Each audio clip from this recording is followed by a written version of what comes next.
Paris, en cette année 1680, est la plus grande ville du Royaume de France et l'une des plus peuplées d'Europe. Près de 500 000 personnes vivent à l'intérieur de ses limites, dans un espace densément bâti que la Seine partage en deux rives inégales.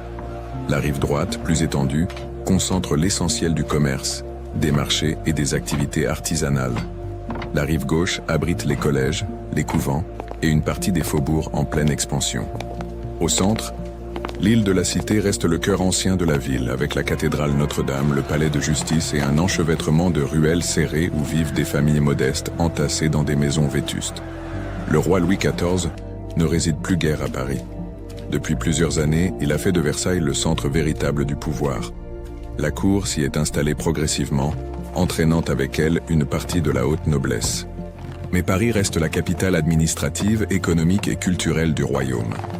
Le lieutenant général de police, charge créée quelques années plus tôt, veille au bon ordre de la cité. Les magistrats du Châtelet rendent la justice.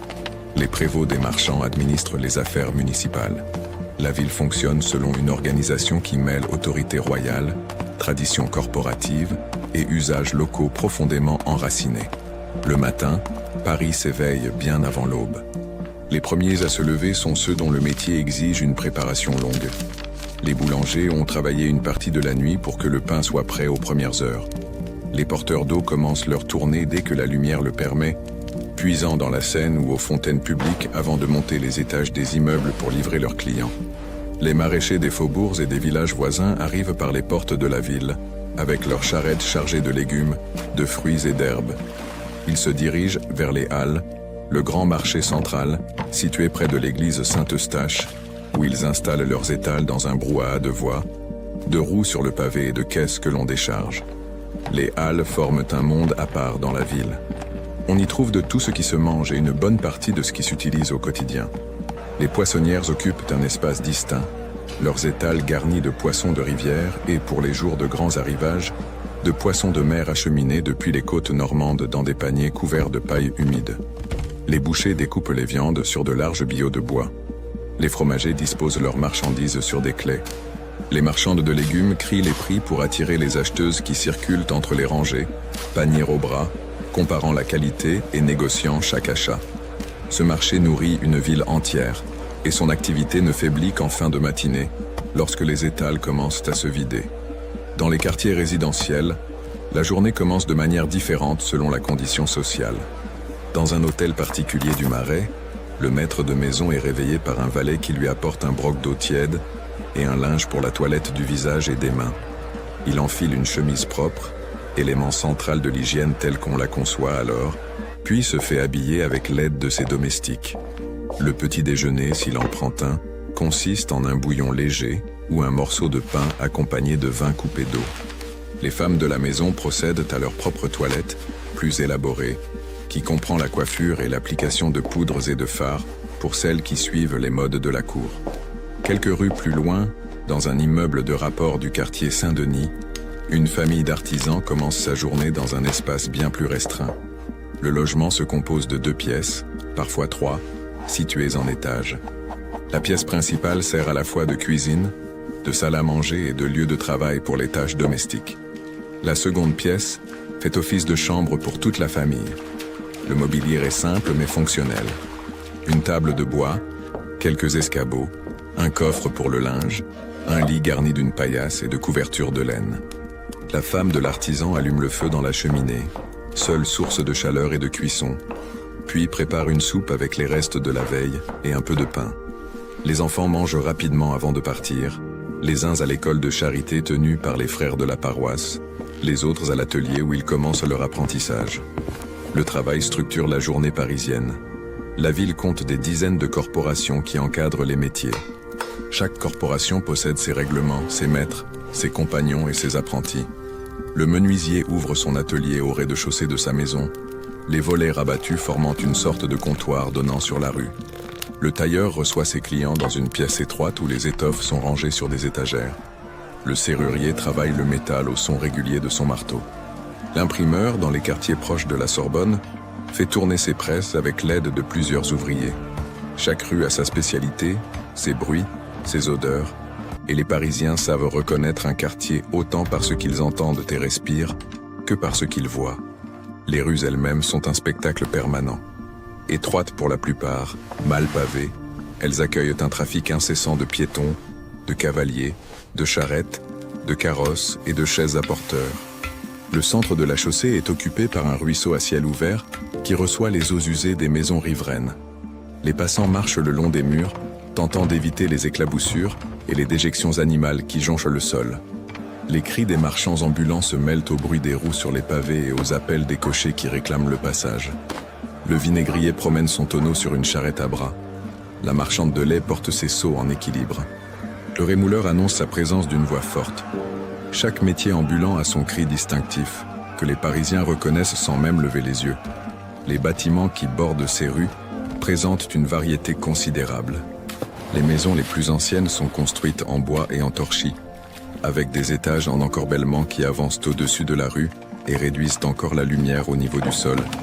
Les constructions plus récentes sont en pierre de taille ou en moellons recouverts de plâtre, matériaux abondants grâce aux carrières des environs de Paris. Les toits sont couverts d'ardoises ou de tuiles selon les quartiers. Les fenêtres, garnies de petits carreaux de verre sertis de plomb, laissent entrer une lumière tamisée dans les intérieurs. Les boutiques occupent les rez-de-chaussée, signalés par des enseignes peintes sur bois ou en fer forgé, qui se balancent au-dessus de la tête des passants.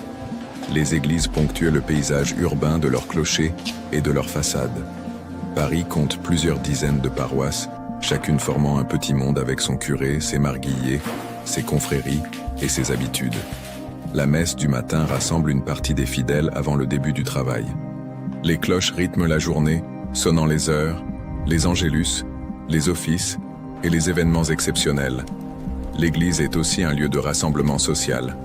On s'y retrouve, on y échange des nouvelles, on y conclut des affaires à la sortie de l'office. Les parvis servent de lieu de rencontre où se croisent toutes les conditions. La nourriture des Parisiens varie considérablement selon les revenus. Les plus modestes vivent essentiellement de pain, qui représente la part principale de leur alimentation. Le pain de froment est le plus recherché, mais beaucoup se contentent de pain bis ou de pain de seigle, moins cher. La soupe, préparée avec de l'eau, des légumes de saison et un morceau de lard quand les moyens le permettent, accompagne le pain à chaque repas. Les œufs, le fromage, les harengs salés complètent cette alimentation de base. Les jours maigres, imposés par le calendrier religieux, interdisent la consommation de viande et obligent au poisson, ce qui profite aux poissonniers mais pèse sur le budget des ménages modestes. Les familles aisées mangent de la viande plusieurs fois par semaine, du bœuf, du mouton, de la volaille, préparée en ragoût ou rôtie à la broche. Leur table comprend aussi du gibier, des pâtisseries, des fruits et des confiseries.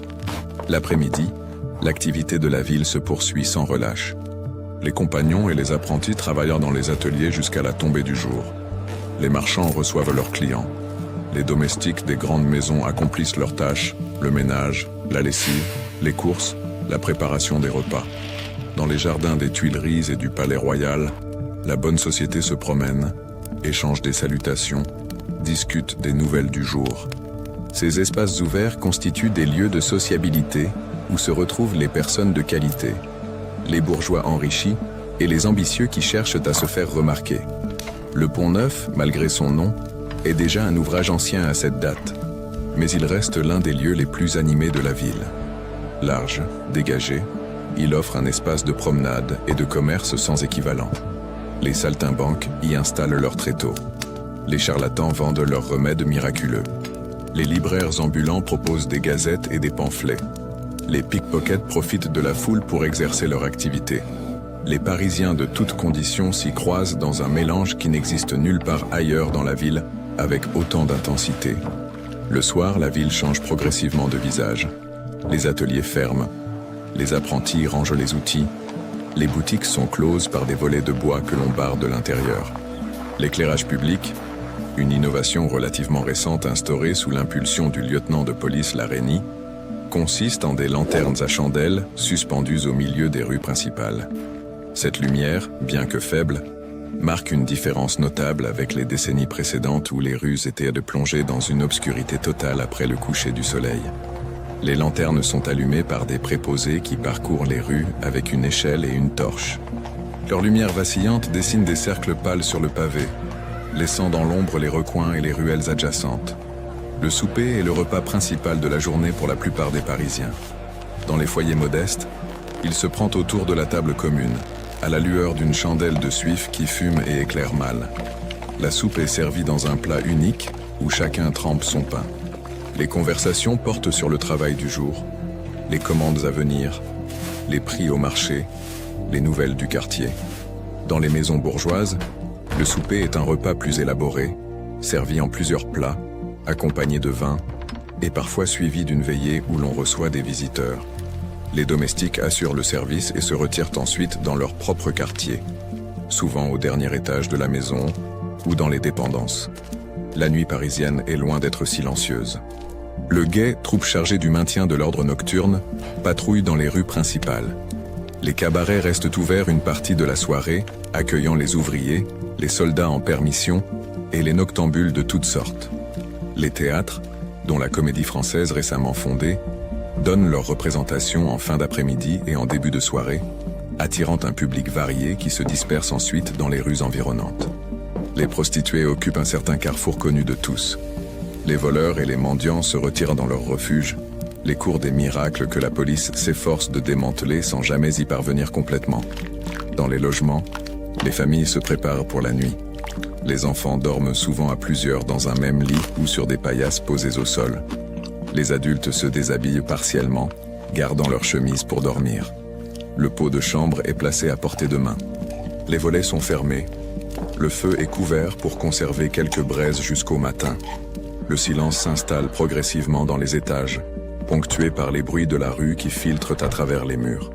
Paris, sous le règne de Louis XIV, est une ville qui vit à un rythme dicté par la lumière du jour, les cloches des églises et les saisons. Chaque habitant occupe une place définie par sa naissance, son métier et sa paroisse. Les distances sociales sont visibles dans le vêtement, le logement, la nourriture et la manière de se déplacer. Mais cette ville est aussi un lieu de brassage permanent, où les existences se croisent dans les rues, sur les marchés, dans les églises et sur les ponts. La capitale du royaume fonctionne grâce au travail quotidien de centaines de milliers de personnes qui, chaque matin, reprennent leurs gestes, ouvrent leurs boutiques, allument leur feu et poursuivent une vie ordinaire dans l'ombre immense du roi qui règne depuis Versailles.